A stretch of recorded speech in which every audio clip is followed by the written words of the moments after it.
രാഹുൽ ചെന്ന് ചാടുന്ന പ്രശ്നങ്ങൾ ഇവർ ഒളിച്ചു വയ്ക്കുകയും ചെയ്യും. രാഹുലിൻ്റെ പത്രസമ്മേളനം മുഴുവൻ വായിച്ചത്ത് കണ്ടിരുന്നോ? ഒരു ഡിസാസ്റ്റർ ആയിരുന്നു ആ പത്രസമ്മേളനം. പലതവണ കറണ്ട് പോവുകയല്ല, യന്ത്രം കേടാകുക പുള്ളിയുടെ. പുള്ളി ഇങ്ങനെ ഡിസ്പ്ലേ ഒക്കെ കാണിച്ച് കഴിയുമ്പോൾ ടപ്പ് എന്ന് പറഞ്ഞ് ഇരുട്ടായി. പുള്ളി നിസ്സഹായനായിട്ട് നോക്കി. അപഹാസ്യമായൊരു പത്രസമ്മേളനമായിരുന്നു. എന്താ പറയുക, പവർ പോയിൻ്റ് ഉപയോഗിച്ച് ചെയ്ത രാഷ്ട്രീയ നേതാവ് രാഹുൽ മാത്രമല്ലേ ഉള്ളൂ. കാരണം ബാക്കി രാഷ്ട്രീയ നേതാക്കൾക്ക് ഇതിൻ്റെ ആവശ്യമില്ല.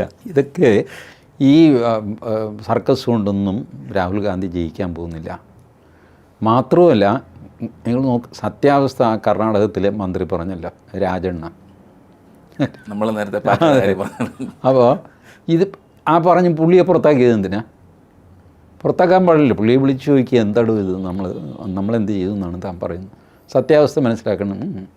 അപ്പോൾ പുള്ളി അങ്ങ് ക്യാൻസൽ ചെയ്തു. രാജണ്ണ ആത്മാർത്ഥമായിട്ട് തന്നെയാണ് പറഞ്ഞത്, നമ്മൾ ശ്രദ്ധിക്കേണ്ടതായിരുന്നു, അങ്ങനെ അവർ കേട്ടത് എന്തുകൊണ്ട് ശ്രദ്ധിച്ചില്ല? അതെ. ഇപ്പോൾ അങ്ങേര് പറഞ്ഞത് സത്യം തന്നെയാണ്. പക്ഷേ അങ്ങേരെ അപ്പം തന്നെ അങ്ങേരെ പുറത്താക്കി.